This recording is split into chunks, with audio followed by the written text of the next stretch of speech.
excited are you to not have to shave anymore? Really excited. What went into the decision for you to go over the RFK bridge and come to the bright side of town? I mean, for me, it was just, the group of guys I have here. A lot of leaders in this team, and bringing somebody like Mendoza, who I know for a long time. What is currently your phone lock screen? I could have like a Dragon Ball Z kind of. Do you like Dragon Ball Z? Oh, I love Dragon Ball. Do you like anime? Yeah. Who's your favorite Dragon Ball Z character? Goku. That's sweet, Goku. Is there a noise that we could play after a strikeout? Kamehameha. Would you like that if we did that? If I'm striking, I'm happy. You can do whatever you want out there. Hey guys, we're here at the Apple. I'm Vito Calisi. That's Jonathan Barron. We're through our first full week of Mets baseball. We're through our first homestand. We got some away games. John finally got our first series win. We saw the sunshine. We did see the sunshine. Sun came out. Dude, it was nice to see sun again. Yeah, the weather's going to be good this week, and Mets fans have a lot to feel good about right now. After a big series victory in Cincinnati, we'll talk about it. A pretty good Cincinnati Reds team, and the Mets take 2 of 3 by taking the rubber match on Sunday.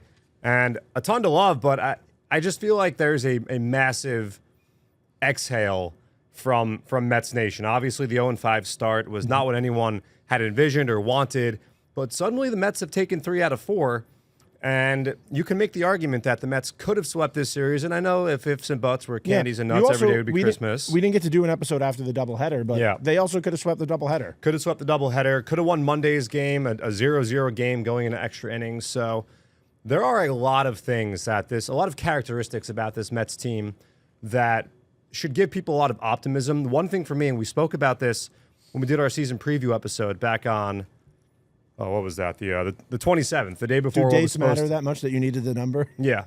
I like to just show off that I can pull a date. But you couldn't, but you struggled. But I did. I mean, it took me a second and a half instead of the normal half a second. John, we're getting ahead of ourselves again. Why? We didn't do our core topics. It's fine. We'll get into it. But we talked about this one thing, and that was that throughout spring training, run prevention was the name of the game for the Mets.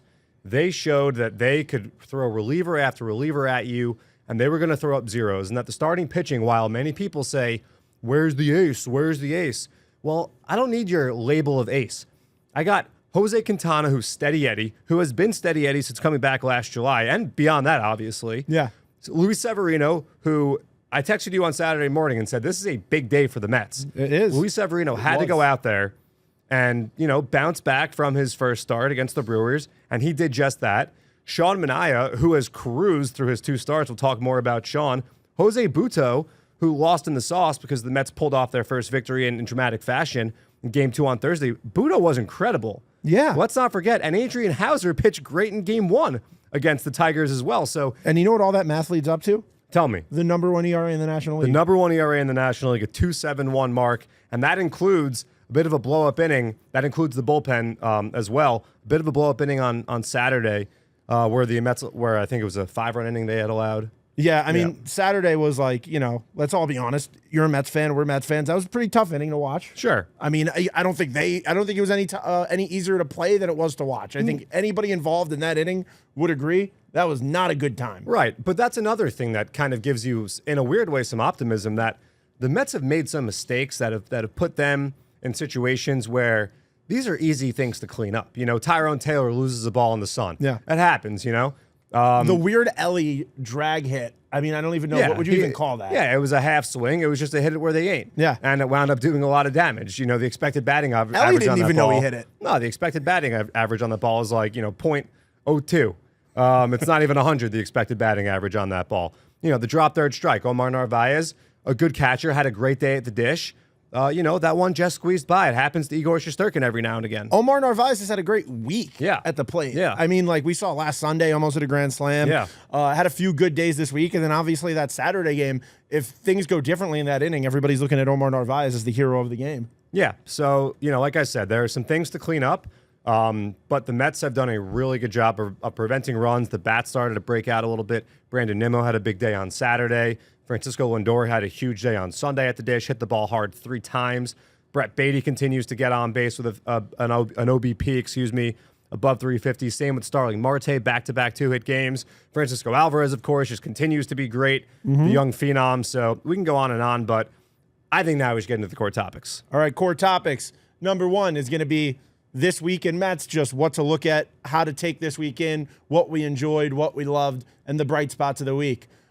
Future of Flushing will be another core topic. That is where we go over this weekend in minor league baseball. We're not going to go too deep into that because there's a podcast you can listen to if you want to hear that. That's Future of Flushing. Every night you'll hear a short update and get some scores and highlights from around the Mets minor league system. Another core update, another core topic will be Severino, his start. John's going to break it down a little, tell you some things to know about it, and then we're going to go into an interview we did with Sevy over at spring training. We had a tweet of somebody asking us if we did an interview with him and if we were going to air it. Ironic timing, right? Because that was our plan the whole time. So there you go. It was. And other core topics will be NCAA women's tournament. John wants to talk a little bit about I want to talk Caitlin about Clark. I want to talk about all the basketball. I'm a big Husky fan right now. Let me tell you. The Huskies are funny because, we'll get to that. You're getting ahead of yourself. See, we go down the core topics. I chomp at the bit. I just want to talk about UConn already. Other core topics will be what to look at the Braves game, what the keys to winning that series will be. And then, we'll probably add in a few more in there. Yeah, I want to talk about the recent events. I want to talk Quake, and I want to talk total solar eclipse, which... Is it total? I think it's total. Isn't it 90% or something? I'm pretty sure it's total in some places. Syracuse, New York is one of the best places to watch it. Vermont's one of the best places to watch it. The Syracuse Mets are the Syracuse Mets doing a thing? Are they doing a... It sounds dangerous. Although I think the St. Lucie Mets wore an Eclipse jersey on Saturday night. One of the minor league teams... I'm pretty sure it was an Eclipse jersey. When we do Future Flushing, we'll tell you exactly which team is doing it. But one of the minor league teams is doing a solar eclipse promotion. Yeah, so there was one in 2017. I don't think that was total. Prior to that, the last time this happened was 79. Crazy. Yeah, and the next one I believe is 2024. So Jet Williams will be wrapping up his Hall of Fame career right around that time. Next time it comes around. I bought some glasses that I gave John too. I have one for my wife. I got to do some research. I do my own research. Dude, no, my wife was extremely weary about the damage to your eyes it can do, and so she was she made sure that I bought the glasses that had the correct guidelines. Okay. All right, so let's start off this episode just talking about the week. We did that a little bit before. But, I mean, Brett Baty this week has just been the guy that everybody was begging for him to be last year. Yeah. Just looks great at the plate. But the defense, I don't think anybody saw this coming. Maybe Francisco Lindor because he worked with him in the offseason. Yeah, I mean, Brett, first of all, on Thursday against the Tigers, that was when it really stood out to me that Brett's defense has drastically improved. I mean, in spring training as well. Brett Baty works hard. He worked hard in the offseason, and you always saw him on the mini field doing defensive drills at spring training. But on Thursday, there was a line drive that he snagged, a really hard hit ball. And then in the 10th inning, he knocked down a ground ball with a runner on third. Contact play was on. He didn't field it cleanly, but he recovered and made a good, strong throw to the plate to cut down the runner. So he had a great day defensively on Thursday.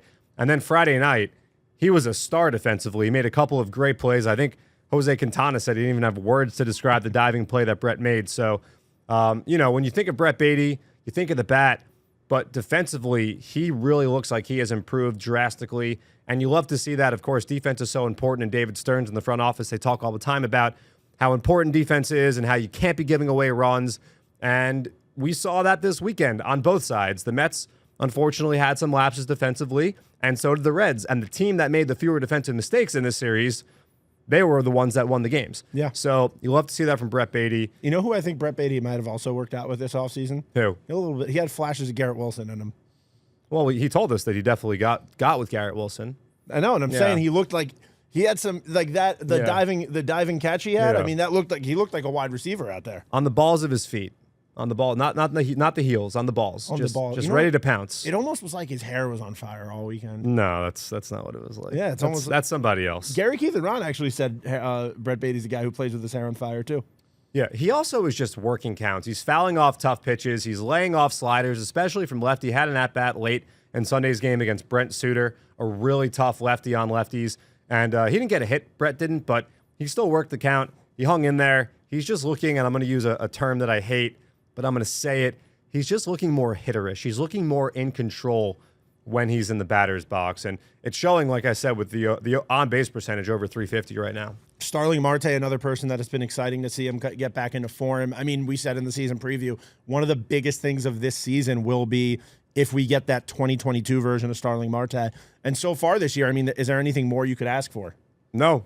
like Baty, OBP's over 350, stole a couple of bases on Saturday. Just looks healthy, just looks free and easy. Wasn't the case last year at all. Swinging the bat well, finding his way on base. What more can you say? Today he DH'd, which is great. The flexibility, the versatility the Mets have with the outfield, so he got a rest. I'm sure he'll play a lot of outfield down in Atlanta when the Mets go there for the 4-game series. But yeah, Marte has been a key all season for the Mets, getting on base. He's probably been one of their better hitters. And yeah, you love to see it. The guy looks healthy, and you can tell just by watching him. Other positives from the weekend, the bullpen. The bullpen was great. Look, on Saturday, we find out after the game that the Mets had 3 available relievers. That's a tough way to win. And the thing that we didn't realize when the rainouts happened earlier in the week was that, the Mets play not a 10-inning game, but an 11-inning game in Game 1 against Detroit. And then they play another close game in Game 2. And then they play another close game on Friday against the Reds. So on Saturday, there weren't many options in the bullpen for Carlos Mendoza. And, I'll put my hand up, okay? And I know that a lot of you saw this, and I got a lot of people showing me the tweet. Yohan Ramirez came in the 7th on Saturday, and he made easy work of the Reds. Yeah. And I tweeted Yohan Ramirez appreciation post. Number 1, there was a thing that happened about, 7 days ago, whatever. Yeah, I think 7 days ago now. And Met fans love Yohan Ramirez for that. And then he comes in and he makes great work, quick work of the Reds. The Mets are trying to nurse a 1-run lead.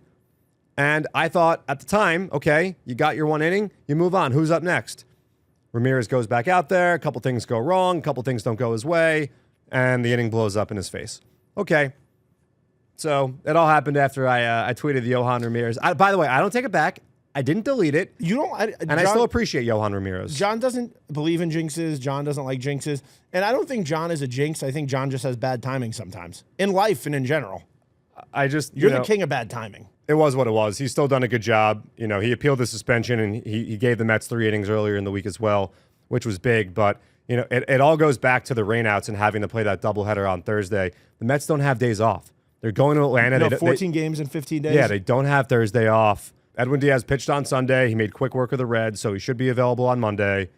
Probably won't be available on Tuesday, though. If he pitches on Monday, you're not going to use him 3 straight days, especially this early in the year. But yeah, there was a chain reaction by having that doubleheader. And today, the Mets bullpen did a great job. On Sunday, 4 scoreless innings. On Friday night, 3 1/3 innings of 1-run ball. The 1 run was unearned. Brooks Raley has been great for the Mets. 5 appearances, no runs allowed. Adam Ottavino was fantastic today. Faced some lefties, got through it. Easy work again. The Mets relievers didn't break a sweat. How about Jorge Lopez, who allowed a run here on opening day? He's made 4 appearances since. Hasn't allowed a run. That includes Game 1 on Thursday. Came in the 10th inning. Of course, the ghost runner on second. Stranded him. Jorge Lopez has been great after a really good 2022 season. Struggled last year.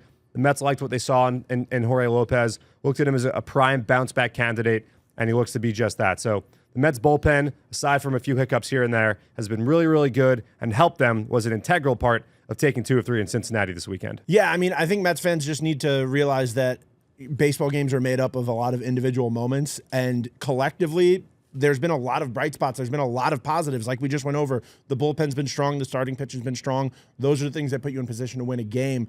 Now, talking about starting pitching, let's talk about Luis Severino, who just looked incredible in his second start. He did. It was night and day difference. The 4-seam fastball was working. He only had 3 whiffs on 24 swings against the 4-seamer with the Brewers in his first start. He had 11 on Saturday. There was a big moment, I think it was the second or third inning, where he got into a jam. He issued a walk with the bases loaded. Last year, if you watch Luis Severino, that was probably the point where he crumbles and the walls just cave in on him. He didn't give in. He got a huge strikeout, blew a fastball by a batter. I forget who it was. But it was the reaction for me, walking off the mound. The Mets were down 2-0 at the time, but he got out of that inning. He didn't give in, and it was the first thing I noticed was his big, exactly. You could hear it. Yeah. You could feel it. I said this, Luis Severino had FU stuff on the mound yesterday. He really did. The cutter, he was throwing the cutter like 94. That's the hardest he's ever thrown his cutter. His slider was working. The 4-seamer, which I mentioned, was working. Yeah. Unfortunately, he had a couple of tough innings where the pitch count was run up on him, and that led to him only being able to get through 5, which He ended at, what, 97? yeah, and that was the last thing the Mets could afford was him not going deeper in the game, given the circumstances of playing the doubleheader on Thursday, then having to go to the bullpen on Friday, unfortunately. But Sevy was really good. It was a very encouraging outing. And yeah, just great stuff from Sevy after Quintana's strong start on Friday. And then, of course, Sean Manaea, who has been lights out. Of course, he had the 1 hit allowed in his Mets debut. So through 2 starts, he's allowed just 1 run in 11 innings of work, 14 strikeouts, and a chase rate over 25%. Today, he found himself in a couple of jams, made some really good pitches when he had to, bared down, had all the pitches working, the sweeper, the 4-seam fastball. He had a 12-pitch at-bat where usually 3-2, a guy keeps fouling off. What are you going to do there? Probably try to get a guy to chase? No. He went up with the fastball, blew it by, I think it was Spencer Steer. That was an impressive at-bat for Sean. He's been great. Another just steady starting pitcher. This rotation is comprised of nothing but good arms, and that's how, over 162, you win more than you lose. You notice something else about Sean Manaea? He had the stash. He had a mustache. It's not a full stash. It was growing in, but it was something I noticed, and I want to know, are you just toying with the production team now? Are you just going to keep changing your look throughout the season? Well, I think he's probably going to shave it. That's the point. He's going to keep changing his look around. Yeah, maybe he goes with like some mutton chops. You know my little beat report on him. Tell the world. Every single fist bump he gives one of these. He goes, and he makes a sound and everything. Every single time. Every single time. Every single time. If he goes up to 5 people in a row, he'll do it to each person. I wonder if there's something to that. I want to ask him. Once we get him again on the show, I definitely want to talk to him about that, and because I love it. Yeah, I wonder if it's superstition. We talked to him about superstition. He used to be a superstitious guy and then dropped it. I wonder if it's back a little bit. I mean, I feel like you do that. You don't just happen to do that every single time. Like, if he just did it to like one person and then everybody else just went about his way, that's one thing. But every single person, there's a Yeah. like he did me and 2 other people in a 30-second period and just kept doing it. Yeah, well, seems like a loosey-goosey guy, not the kind of guy who on start day doesn't talk to anybody, leave me alone. Yeah, I mean, it was a start day. Before his first Mets start, he came over, gave fist bumps. He actually tapped somebody on the shoulder to give them a fist bump who wasn't looking their way. So I heard something crazy. On Friday at Yankee Stadium, opening day, yeah, Marcus Stroman pitched. I heard he was signing autographs on his way in from the bullpen. That is insane.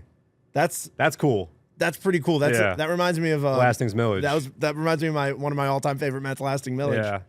I mean, not quite the same because usually starting pitchers, you can't look at them in the eyes when they're pitching. And this guy's signing autographs, giving his John Hancock before he toes the rubber. That's a wild move.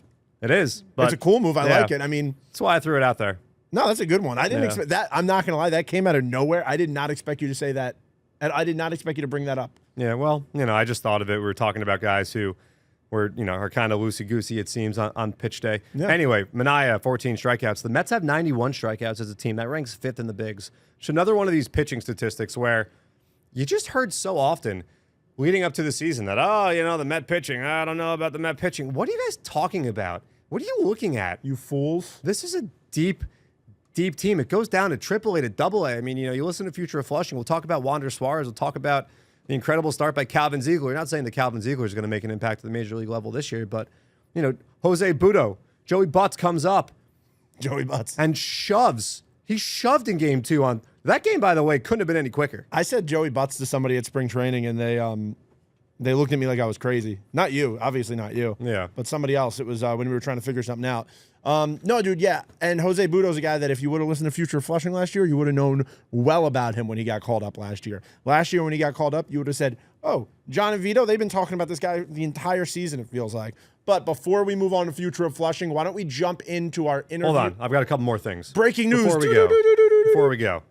Got to talk about Edwin Diaz. Oh. 2 saves against the Reds. Today, we mentioned, just masterclass. 6 swings against, 4 whiffs. Made it look easy. Looked like 2022 Dude, he was Edwin. pulling his jersey out of his pants before I realized the inning was over. Yeah. Well, he also told the media that him and his brother had a bet. Whoever has more saves this year, the loser is going to have to pay for a big Diaz family dinner. And Edwin racked up 2, and Alexis racked up none. It's good to get off to a good start. You got to get off to a good start. Yep. And Edwin's like behind too because his first save attempt was against on Friday. The Reds on Friday. Yeah, he's 2 for 2. Yeah, both coming over the weekend. But he looked dominant. Hit 98 on Sunday. The slider was just no chance. He looked good in the games that weren't save attempts too. Obviously, there's less pressure, but Yeah. the games he pitched in here as well, he just looked great. Yeah. So wanted to bring that up. And, the last thing about this weekend series is that keep in mind this Red team is a good team. Before the Mets came to town, they were in Philly. They took 2 of 3 from the Phillies. Yeah. So, the National League, the NL Central is stacked. You have the Brewers who don't lose. The Cardinals are off to a good start. The Cubs were beating the Dodgers 6-0 last I checked. They beat them on Friday as well. Yoshinobu Yamamoto pitched well on Saturday. The Dodgers beat them. But it looks like the Cubs are going to take 2 out of 3. Pirates are off to a good start. The Reds are a good team. The point I'm getting at is the National League it's going to be a really, really hot race for those extra wild card spots. Yeah. So you got to beat these teams head to head. When the Cardinals come, the Mets go to St. Louis, got to beat them. The Giants are much improved. The Dodgers, of course. The Padres, we know they traded Juan Soto, but they still have a good team. There are a lot of good teams in the National League, so it was important for the Mets to do what they did. And now they go to Atlanta. Luis Severino will pitch the final game of that series, it looks like, if you base off of him pitching on Saturday. And we had a chance to speak with Sevy. Now we're going to toss the interview. I had to get my two little notes in there before we go. And now our interview with Luis Severino. Now, before we talk about anything, I just have one very important question for you. How excited are you to not have to shave anymore? Really excited. Feels really good, excited. right? Really you look good. great in a beard. Yeah, that's my wife told me that too. Well, My wife told me that. My wife told me I couldn't shave before our wedding. She was like, I don't want to see your face. Yeah. Actually, I love it. Even my daughter said, I don't shave. If you shave, you're not gonna look good anymore. So. Well, you look good with the beard, and you look great in orange and blue. So what went into the decision for you to go over the RFK bridge and come to the bright side of town? I mean, for me, it was just, the group of guys I had here, a lot of leaders in this team, and bringing somebody like Mendoza, who I know for a long time. And then, I was getting to know Hefner, a pitching coach, who I think is going to be really helpful for me. I mean, there's a whole crop of talent coming in together at the same time this year. Have you gotten to know the other guys at camp so far? Yeah, I know Manaea. Yep, Sean Manaea. Sean Yep. Manaea. Yeah, I mean, I met it in Arizona for a little bit. He was working there. And then Bader. I mean, I know Bader since he was in the Yankees. So, and then the good thing is there's a lot of guys that I play with. Also, like, I know we signed He-Man Choi, who I play against a lot of times. So I think those group of guys, not only, they are good players, but also, they're really good in the clubhouse.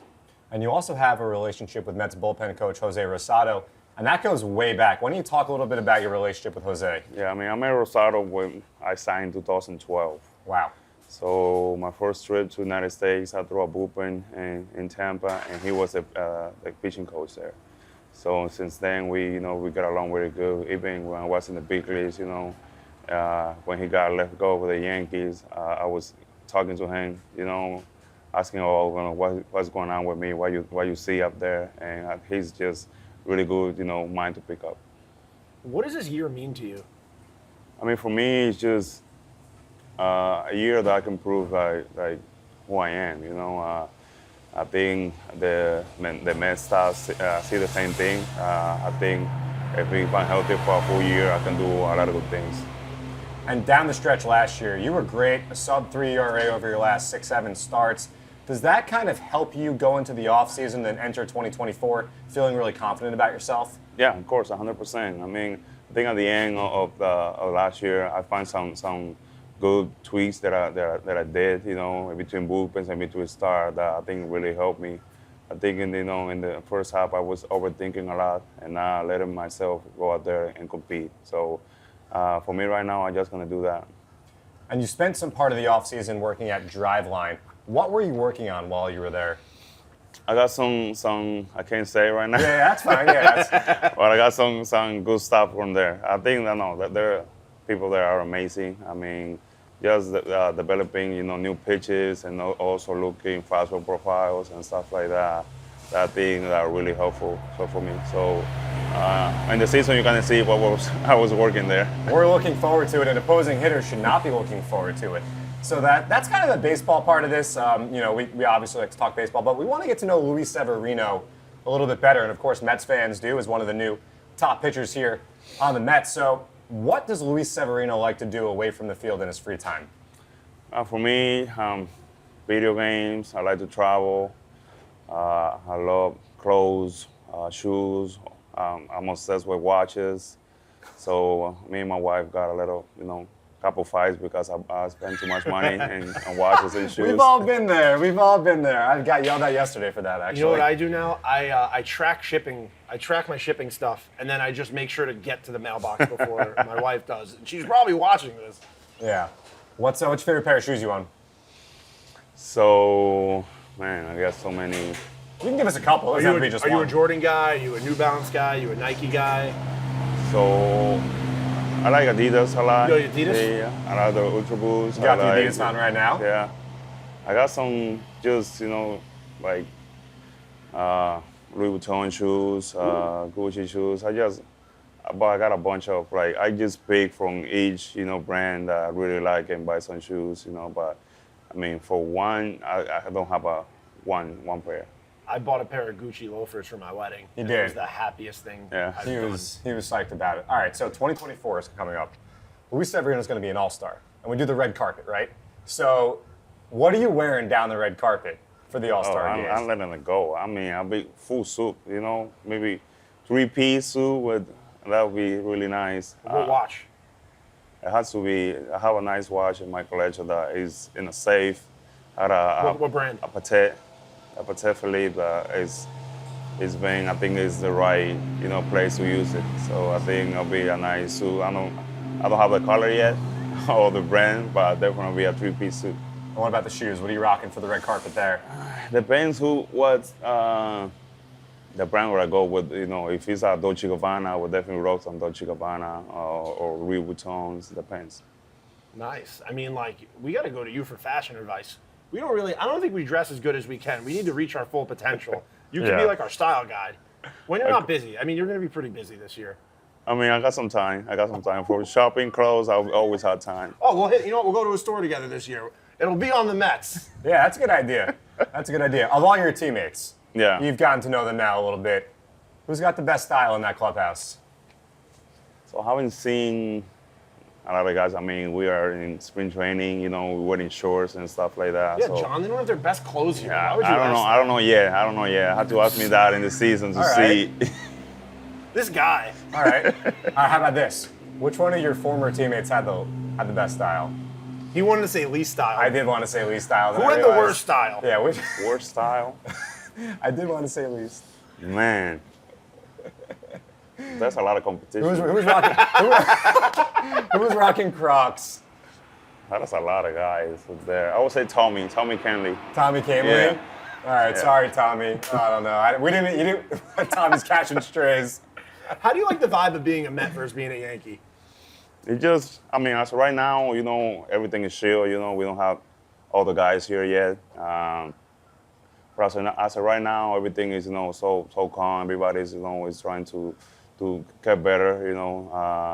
I think that's something unique, and our crew house is it's like everybody is a family. Everybody is, trying to do their best to get better. So coming here, I love that, and hopefully we can stay like that for the whole year.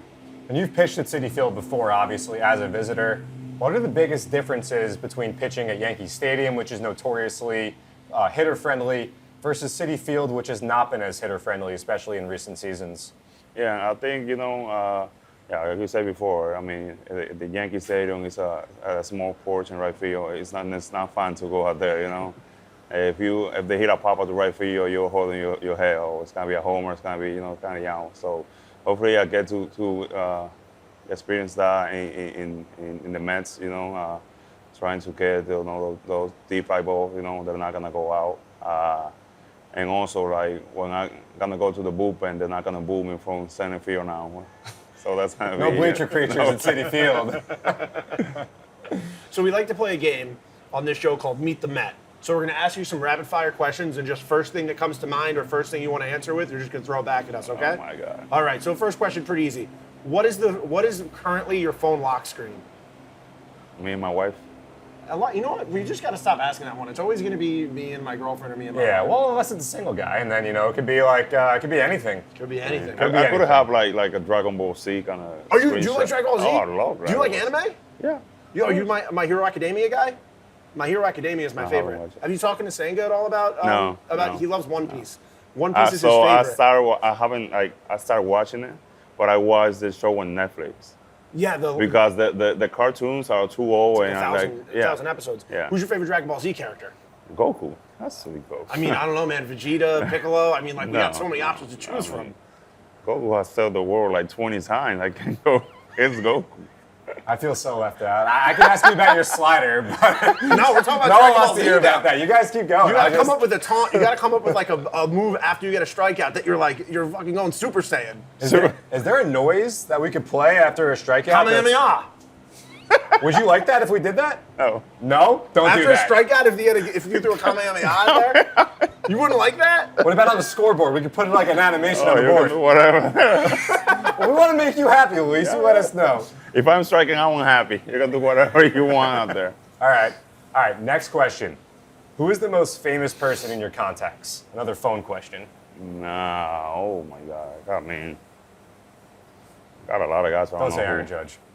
I got Aaron Judge, but I also have David Ortiz, All right, that's a good one. Yeah, that's a good one. Pedro Martinez. That's a great That's a one. good one. Former. Have you spoken? Did you speak to him when you got signed here? not signed, but I always speak to him. Did you talk to him about that? You haven't talked to him about the Mets at all because he was obviously here for a little No, while. I haven't talked about my decision or nothing like that. But he's just he's always in contact with me. He's a really good guy. Have you worked with him? You have a good relationship with Pedro? Yeah. I worked with him in 2016, the off season, and then like every time you need help, he's 100%, in that. So he's just amazing. Can you get him on our show? I might. I mean, you're having a decent time, right? Yeah. The Dragon Ball Z thing you popped in, so. What's your dream car? We were talking about that when I was in the gym a couple of days ago, and somebody asked me that, and I said like, I don't have a dream car, right? I don't have one thing like, oh, this is the car that but I would say like a Bugatti. Nice. But I'm not gonna pay freaking $3 million for it. Mine's a RAV4. A RAV4. Toyota, Yeah. simple man. Come on. Can't say that. I can't say simple man. That's right. All right. Well, how about if you could trade your car with one of your teammates? There's a lot of nice cars in that lot. Who would it be? My RAV4 is also in that parking lot. Yeah. If you pick that. So I got a Lamborghini. Okay. So I would trade it for I think there is somebody who has a Rolls Royce truck. Huh. You don't know who though. I'm not sure who. We got to There's invest. there's like a Rolls Royce truck and then a Porsche there. All right. Is it the blue Porsche? I saw a blue one. Yeah, I think it's a blue Porsche. Yeah, we got to It's investigate also, who I the Rolls realized, Royce is. dream Probably car- Lindor. Lindor might have freaking 20 Ferraris there. We'll ask him when he joins us. We'll ask him. We'll verify. We'll get back to you on it. I mean, dream car is a silly question for somebody who owns a Lamborghini. Yeah, I mean, once you said Lamborghini, I was kind of like, all right, that's hard like to dream from 99% of that. I don't society's know dream what the car. lot- I got a good guy in New York that helped me get good cars. Okay, I'll that's put in cool. contact with you guys. I don't know if we Can have you the trick same. out his RAV4, you think? Yeah. Yeah, I mean, look, if you Pick his could get me ride. a nice price on a RAV4, that would be My boy thrilling. Bean would get you, a nice Lamborghini. Oh, all right. I just got a Ford Escape, so we're not fishing in the same pond here. Well, dude, we're so excited to watch you this year. We're hoping to talk to you throughout the year, and thanks so much for joining us. Thank you for having Thank me. you, Thank Luis. you very much. That was our interview with Sevy. And, every time we talk to a former Yankee, we're going to ask him about the facial hair. Yeah, the one thing is I want to go check out the watch collection, the shoe collection, the car collection. So He told me he had a guy for me. So yeah, that's on our bucket list of things to do. Is head over to Sevy's place and just let him show us all the goods. Should I let him put me in touch with his Lamborghini guy just for fun? I don't think so. It's just gonna be embarrassing. It's kind of a waste of time. I think for everybody, for Yeah. me, for the Lamborghini. Literally for everybody. I mean, I'm gonna show up and the Lamborghini guy's gonna take one look at me and be like, "What are you doing here?" I don't want to be the one to say that. But You probably have to show your bank statement before you go up to a Lamborghini deal, like a private Lamborghini yeah, you probably have dealer. to give like a social security. Yeah, there's no number. way I could just go meet a Lamborghini, like a private Lamborghini guy. No. This isn't like going to the Lamborghini shop. Like Sevy said, I have a guy that I could put you in touch with. And I just feel like that guy is not going to take this guy seriously. Yeah, no, I think you should stick to your RAV4s. Hey, man, the RAV4 is coming soon. you Yeah, know? I've been hearing that for a while. Well, I've been honestly, I was just waiting for tax. Tax season. Once yeah. once I paid off my taxes, I was going to go to the dealership. All right. So Cool. that money's coming out this week, and then then I'm going to go to the dealer. Do you want to be my arbitrator? Do you want to come with me to the dealer and argue for me? I do not. I thought you would love that. You love arguing so much. I don't want to do that now. Why, I'm dude? Good. You don't want to help me get a deal? I'm good. I got other things to do. What do you have to do? Child. We're here on a Sunday. We're here on a Sunday. Where were you when the earthquake hit? Oh, dude, I was in my apartment, and my wife runs in and says, "Is that an earthquake?" And I said, "No, that's just a large truck passing by." That's what everyone said was large truck. The train passing a large truck. You just hear that a lot when people describing their thoughts at the time of what they thought it was. Do you know how I found out it was an earthquake, though? How? I heard my neighbor through the wall scream, "I think that was an earthquake," and my wife was like, "See, I told you it guys was an have earthquake." thin walls. That's New York City, dude. Yeah. But yeah, the earthquake was it was funny just because like you don't expect that in New York. Yeah, I mean, so there was one in 2011. It was August 2011. I had just moved out to Indiana, so I missed that one completely. And on Friday, I was actually on the Long Island Expressway driving to Citi Field when it happened, so I didn't feel it. And that's when I realized that earthquake FOMO is a thing. You're bummed you didn't get this shared. It's not earthquake FOMO. It's just FOMO. No, it's earthquake FOMO. It's specifically over missing out on earthquakes. No, you're bummed that you missed out on a shared experience that you're hearing everybody talk about. Yeah, but particularly an earthquake. But the aftershock on Friday.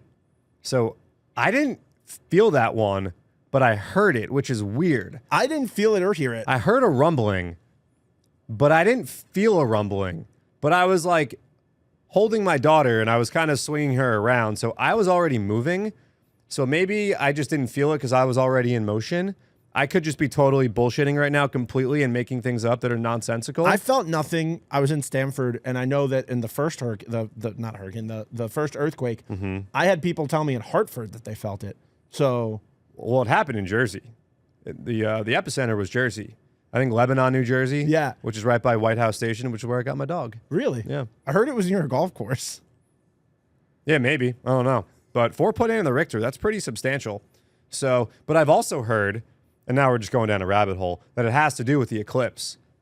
That's scary. Yeah.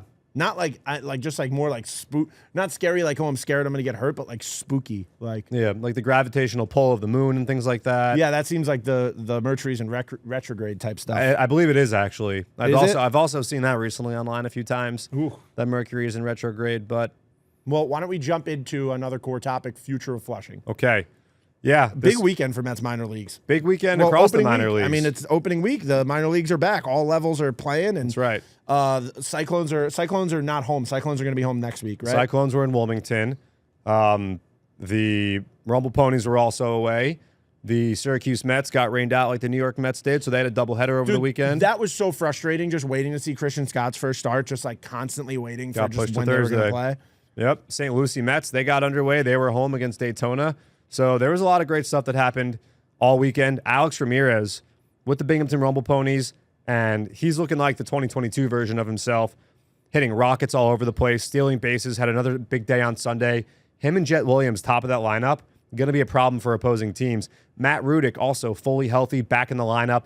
He had a big weekend for Binghamton. JT Schwartz had 3 RBI on Saturday. We'll talk more about this on Future of Flushing, but Nick Morabito. Nick Morabito had a home run, stealing bases. Marco Vargas, Ronald Hernandez, Jesus Baez hitting absolute rockets all over the field for the St. Lucie Mets as well. But this is Meet at the Apple. If you want the minor league talk, go to Future of Flushing. We're going to have a brand new episode for you in the morning. So once you finish listening to this episode right here, go change the channel. Go listen to Future of Flushing over on that feed, which is Future of Flushing, wherever you get your podcasts. That will be audio only, so don't look for that on the Mets YouTube. Yeah, sorry about that. But all right, now I got to bring up something else. Okay. Gyro Jimmy's.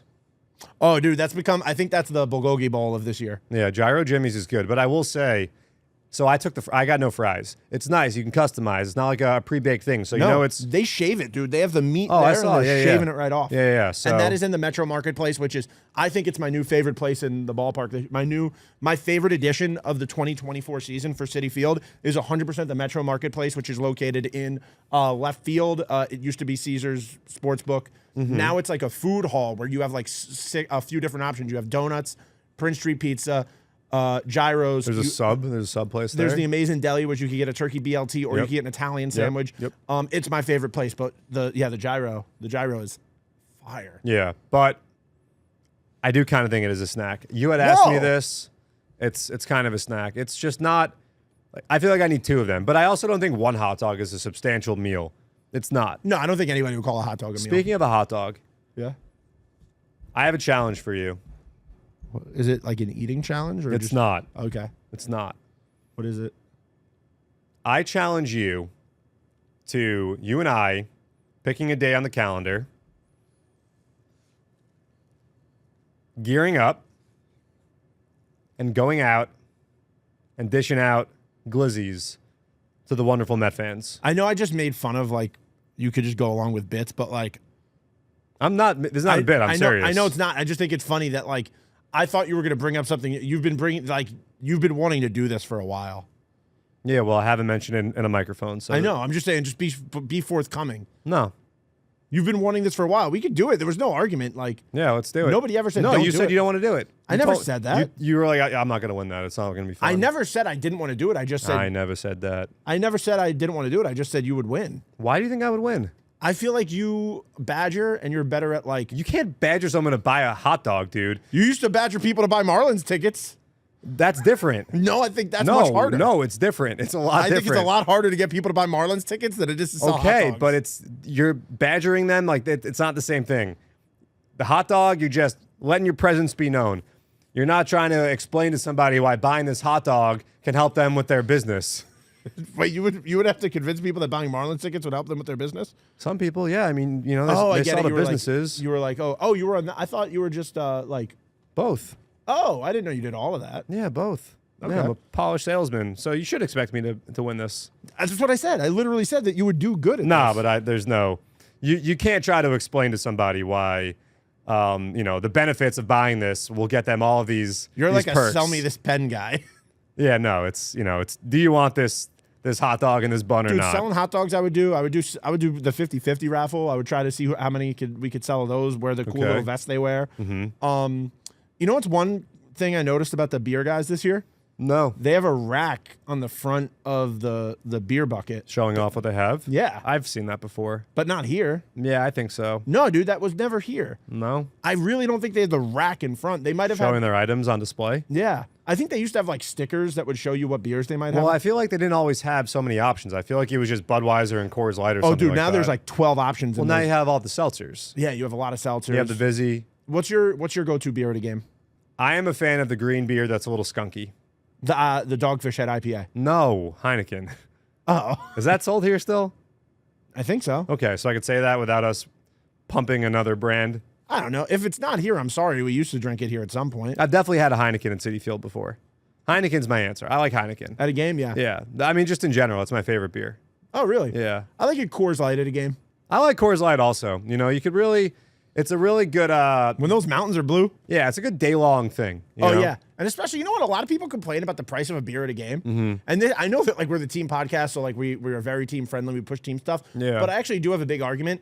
The price of a beer at a game per ounce is very even with like what you would pay in the city. So like a beer at a game is Yeah. what, like $15, $16? Yeah, but it's a tall boy. It's a tall boy. It's 25 ounces. Yeah. So that's two 24. regular. It's not 25. Are you sure it's not 25? I think it's 24. It's either 24 or 25. 25 whatever. seems random. I know it seems weird, but I think Yeah. it might be. But who cares? Yeah, Like, no, it is because 12 ounces is a standard drink, so times 2 makes it a tall boy. 12 times 2 is 24. No, I know, but I think there's you an think extra. they give you an extra ounce? That's the thing. They might. And we don't have somebody here to check for us. You I- can check I while have a phone. You can look it up while I just really quickly say I do think that there is something to you are basically paying for 2 beers. Now, yes, is it a little more inconvenient because it does get warm over time? Yeah, but you could get a koozie, and we actually have Meet at the Apple koozie. So if you see us at a game, we might be able to give you one. So just come up to me or John and ask. So it might be 16, but that's not like the big one. They No, just definitely look up have. Stadium Tall Boy. Yeah, no, it's 24. It says 24. Yeah, Okay, then you win. yeah, yeah. There's no 25 for sure. I was here at the Winter Classic in 2018, and I bought a Bud Light, and I was sitting up there in like 5:30 or something like that. By the out of town scoreboard. A little bit more like by the turn. Got it. And it froze in like 10 minutes. And I had such bulky gloves, I couldn't even like grip it to drink it. and I paid like, $18 for it or whatever. At an NHL Jewel event, forget it. You tack on $10 for everything. I learned at the NHL All-Star Game the hard way last year. You did. But yeah, it was like I just flushed $20 down the drain. I just couldn't even, I didn't even have interest in trying. It was a beer slushy, which is not great. And it was just too cold and it just hurt my hand too damn much. I was like, I'm not going to not wear my gloves right now. It's about 2 degrees, actual 2 degrees. I've never been to a very cold outdoor event, so... No? No, I've like football games, yeah. Yeah, this was bad. So Bills fans deal with the cold beers a lot. I feel like it's too cold to drink a beer at those games. We should get back to baseball talk. Yeah, the Mets are headed to Atlanta. The first time that Mets fans are going to be able to see Jared Kelenic in a Braves uniform. I'm sure that'll go over well. Everyone will have a normal one there. But look, the Braves have their own issues. They've kind of been like the Freeze a little bit. And what I mean by that is they spotted the Diamondbacks a 6-run lead on Saturday night, came back to win 9-8. Look, that offense has been, for my money, the best offense in baseball. I don't think it's just my money. I think it's pretty fair to say. Yeah, I think people for the past few years are saying they're the best lineup in baseball. Yes. And it's been them and the Dodgers just flip-flopping. Yeah, and it hasn't changed. They don't stop hitting. The Mets have a chance to make a statement down in Atlanta. It's been a house of horrors, but Atlanta's been a city of horrors for the last 20-something years. So, like we said earlier, the bats are starting to come alive. Francisco Alvarez is that guy. The starting pitching, the bullpen have been great. Everyone should be available for the most part on Monday. We got a getaway day game on Thursday. And the Mets will be back in town before we know it. Take on the Kansas City Royals and the Pittsburgh Pirates for a 6-game homestand. 2 more good teams. It's a tough start to the season for the Mets. And then they go west to California. I'm going to go. I know you are. I'm going to be in LA for that series, just going with my wife and meeting up with some friends there. So never been to Dodger Stadium. I'm going to be there for a drone show. Oh, wow. Yeah, I saw pictures of their drone show. It's really cool. You want me to film it for you to give you some intel on it? Sure. Yeah, I've seen some footage of it, but yeah. Take a video. But no, dude, it's a really tough schedule to start the season. And I feel like the Mets the last few years have had pretty tough front-loaded schedules. Yeah, look, you got to play everybody eventually. That's the way the new schedule is. And also it's funny, like a lot of the teams that are tough on the schedule this year are teams that like last year would not have been as like tough on paper. I guess. The Pirates got off to a great start last year. They did. The Royals made some good moves. Royals went out and acquired Seth Lugo, signed him as a free agent. We'll see if he pitches this weekend. I didn't check to see when he last pitched, but Lugo's a really good pitcher. Cole Reagans, who the Royals got for Aroldis Chapman, is off to a great start this year. Bobby Witt Jr. is one of the most exciting players in baseball. Vinny Pasquantino, who, by the way, is not from New Jersey. He's from Virginia, but he's a diehard New York Jets fan. And I read it's because when he was growing up, Vinny Testaverde was the quarterback of the Jets, and Pasquantino had never met another Vinny before. And he was like, oh, my God, this guy has the same name as me. That's and funny. He fell in love with the Jets. And Vinny, that was a bad move, my friend. Yeah, you could have met any. You could have. If only Chad Pennington was the quarterback at the time, you would have been saved. I feel like there's been like a good amount of Italian football players, too. I feel like he could have landed on somebody else. Yeah, they don't spell it the same way. Vinny Pasquantino is Vinnnie, and Testaverde is Vinny. But nonetheless, interesting note.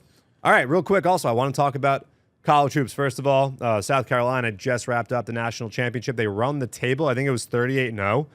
So they defeat Caitlin Clark and the Iowa Hawkeyes. As a Big Ten guy myself, that's upsetting, but quite a season for South Carolina. And dude, what's been awesome is the coverage of women's basketball and women's sports in general. Yeah, like the Final Four did incredibly well ratings-wise. Better than the NBA playoffs, the Stanley Cup playoffs. It beat every single NBA game last year except one. Yeah. I don't know the one that it didn't beat. It beat every baseball game from last year.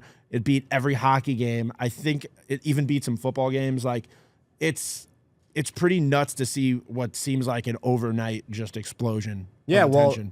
Caitlin Clark, like, who's the college player in the men's circuit that has as much star power as Caitlin Clark right now? No, I don't think there is. Like, one. It's not Zach Edey. No, and basketball is a sport. Sports in general are built on superstars and built on marquee talent. But basketball, I think, has always been really good at, especially in the NBA, just pushing matchups as player versus player and building a face of each franchise. And what they did with college basketball this year, it was the same as with Duke a few years ago with Zion. Like, that's who Caitlin Clark was this year. She was a player to watch. She was who everybody had their eyes on. And it wasn't just her. There was more. You had Angel Reese, who a ton of people were talking about. I mean, it's been a really fun year of college basketball, women's college basketball. Yeah, and now for the men's circuit, we got Purdue and UConn on Monday night, why are they starting that game at 9 p.m.? I don't understand why that game must start so late, but they always start it late. And I have Purdue and UConn in my championship game. I have UConn winning, so I will be heavily invested in that game tomorrow evening. I will be. That's cool. Yeah. I will be watching Monday Night Raw tomorrow night because it's the Raw after WrestleMania, and I watch wrestling for 1 month a year. And this is that month. This is that month because WrestleMania is cool, you know. Rock's back. Last night was pretty awesome tag team match. Yeah. A lot going on. I mean, you don't watch, but I'm telling you, if you watch wrestling, last night was fun.